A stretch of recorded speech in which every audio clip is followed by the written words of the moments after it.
Welcome to Your Teacher, where we simplify your learning journey.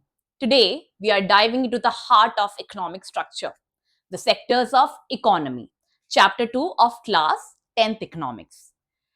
Class 10 के economics chapter 2 के बारे में आज हम मोस्ट इंपॉर्टेंट क्वेश्चन करेंगे, जो कि उस चैप्टर का मोस्ट रिपीटेड क्वेश्चन है, top 10 questions.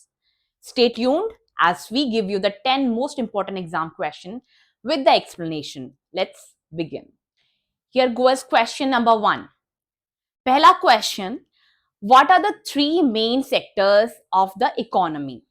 Describe each briefly. तो हमें पता ही है कि सेक्टर्स जो होते हैं तीन होते हैं, प्राइमरी, सेकेंडरी एंड टेरिशरी. उसको थोड़ा थोड़ा एक्सप्लेन भी करेंगे. So primary sector involves activities related to natural extraction such as agriculture, mining, fishing and forestry.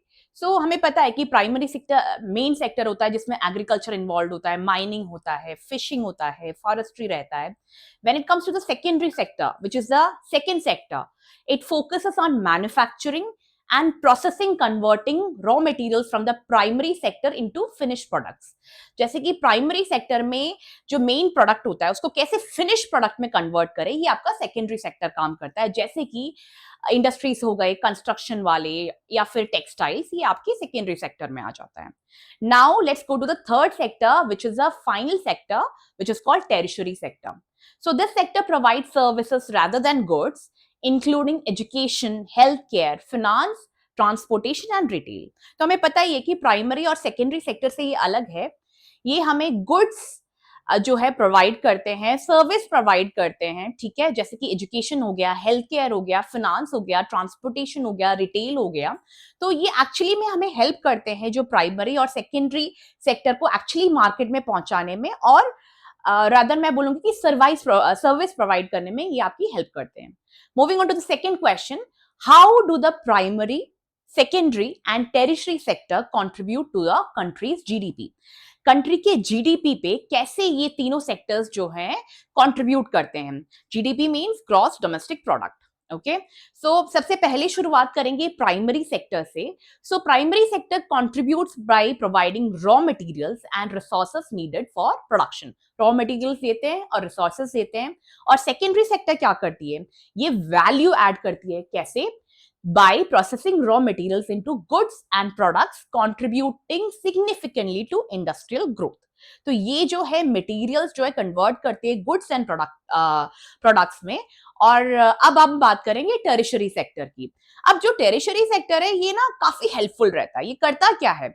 ये प्राइमरी को भी और सेकेंडरी को भी दोनों को सपोर्ट करता हुआ चलता है. So it supports both primary and secondary sectors through services and also contributes directly to GDP by meeting the needs of consumers and businesses. So क्या करता है? जो कंज्यूमर होते हैं, जो अपने ग्राहक होते हैं, तो उनके भी जो नीड्स है वो डिमांड मीट करता है, और जो बिजनेसेस चलाते हैं उनके भी. Okay, so moving on to the third main question, what is the difference between the organized and unorganized sector with examples? तो organized sector क्या होता है और unorganized sector जो क्या होता है? अब organized sector जो ना formal employment देता है, जिसमें आपकी regulated wages होते हैं, job security होती है, benefits होते हैं, जैसे कि government office या large companies के job, जहां पर आपको पूरी facility, regulated wages, चाहे वो monthly हो चाहे वो weekly हो, जो wages होते हैं यानी कि जो salary होती है आपकी वो regulated होती है, यानी कि वो आपको रेगुलर इंटरवल्स में मिलती रहती है. वहीं पर the second one is unorganised sector. Unorganised sector क्या होता है? It is like an informal employment with no job security और regulated benefit such as work in small shop, street vendors and casual labour. तो इनमें क्या होता है कि आपके बेनिफिट्स जो है नहीं होते हैं, और काफी स्मॉल शॉप्स में स्ट्रीट वेंडर्स, कैजुअल लेबर वगैरह इसके एग्जांपल है आपके. Moving on to the next question, why is the tertiary sector considered important for economic development in a country? tertiary sector को इतना ज्यादा इंपॉर्टेंस क्यों दिया गया है? प्राइमरी भी तो इंपॉर्टेंट है, सेकेंडरी इंपॉर्टेंट है, बट टेरिशरी इतना इंपॉर्टेंट क्यों है? ये काफी क्रूशियल है. क्यों? क्योंकि ये सपोर्ट प्रोवाइड करता है, चाहे वो प्राइमरी सेक्टर हो या फिर सेकेंडरी सेक्टर हो. So it also contributes to economic growth. It helps in improving the quality of life, boosts employment and facilitates the smooth functioning of the economy. Next question. What are the key challenges faced by the primary sector in developing countries? तो जो primary sector है वो क्या क्या challenges face करती है developing countries में? Okay तो ये काफी इंपॉर्टेंट क्वेश्चन बन जाता है आपका. जो की चैलेंजेस है इट इंक्लूड्स इनएडिक्वेट इंफ्रास्ट्रक्चर. इंफ्रास्ट्रक्चर जो है पूरा नहीं होता है. Outdated farming techniques. जो फार्मिंग टेक्निक्स है वो आउटडेटेड होते हैं, मतलब प्रॉपर तरीके से बताया नहीं जाता, दिया नहीं जाता, जो है आपके आउटडेटेड होते हैं, मतलब टाइमली जो है अपडेटेड नहीं होते हैं. Lack of access to modern technology. Modern technology तो होता ही नहीं है. Unreliable irrigation system. जो इरिगेशन सिस्टम है उस पर भी पूरा भरोसा नहीं किया जा सकता, कुछ ना कुछ इश्यूज या प्रॉब्लम्स रहते हैं. And vulnerability to climate change. और क्लाइमेट चेंज का तो काफी ज्यादा प्रॉब्लम रहता ही है. Moving on to the next question, how does the growth of the secondary sector affect employment and economic growth? जो सेकेंडरी सेक्टर है उसका ग्रोथ कैसे एम्प्लॉयमेंट और इकोनॉमिक ग्रोथ को इफेक्ट करता है? Very important question again. अब जो ग्रोथ है सेकेंडरी सेक्टर का वो काफी इफेक्ट करता है, चाहे वो जॉब क्रिएशन में हो, जॉब अपॉर्चुनिटीज में हो, वो मैन्युफैक्चरिंग में हो सकता है, कंस्ट्रक्शंस में हो सकता है, इंडस्ट्रियलाइजेशन में हो सकता है, या फिर इकोनॉमिक डेवलपमेंट जो है प्रोवाइड करने में हो सकता है. कैसे? By increasing the production of goods and services which actually contributes to GDP growth. Moving on to the next question, explain the role of the tertiary sector in supporting the primary and secondary sector.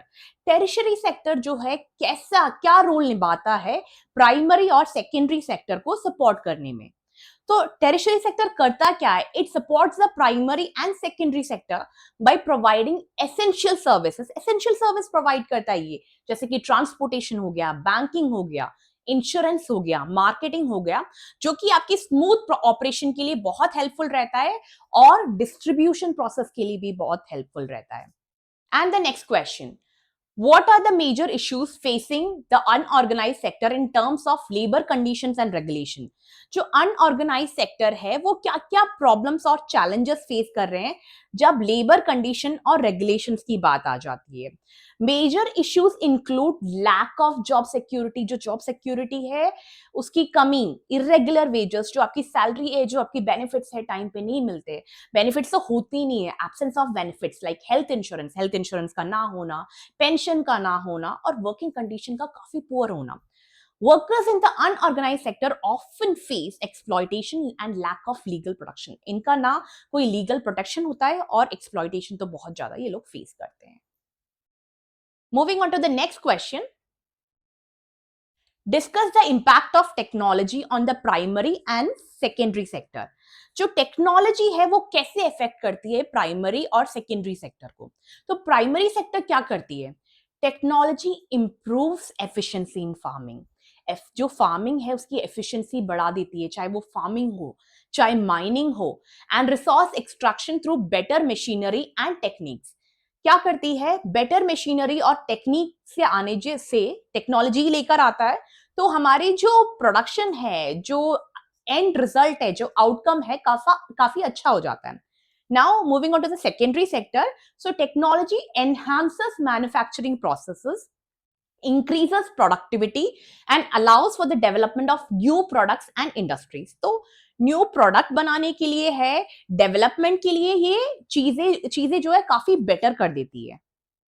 Moving on to the next question, how can the government support the development and improvement of the primary sector? जो primary sector है उसकी improvement और development को जो government है वो कैसे support कर सकती है, कैसे उसको जो है और better opportunity दे सकती है? The government can support the primary sector by investing in infrastructure like irrigation and roads. क्या कर सकती है वो? invest कर सकती है infrastructure में, जैसे कि आपका irrigation है, रोड है. Providing subsidies for modern technology, subsidy provide कर सकती है मॉडर्न टेक्नोलॉजी में. Offering training programmes for farmers.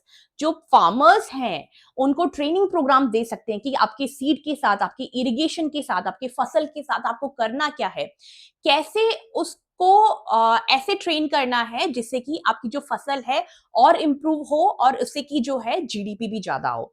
and ensuring better market access for agricultural products, जिससे कि जो है मार्केट एक्सेस इतना अच्छा रहे कि एग्रीकल्चरल प्रोडक्ट्स पूरा जो है अच्छे से बिक सके और उनके रेट के बारे में भी उनको ज्यादा पता चल सके. If you found this explanation helpful, don't forget to give it a thumbs up. Share this video with your friends to help them understand the economy better. And if you're new here, hit that subscribe button and ring the bell icon so you never miss out on our latest lessons from your teacher. See you in the next video.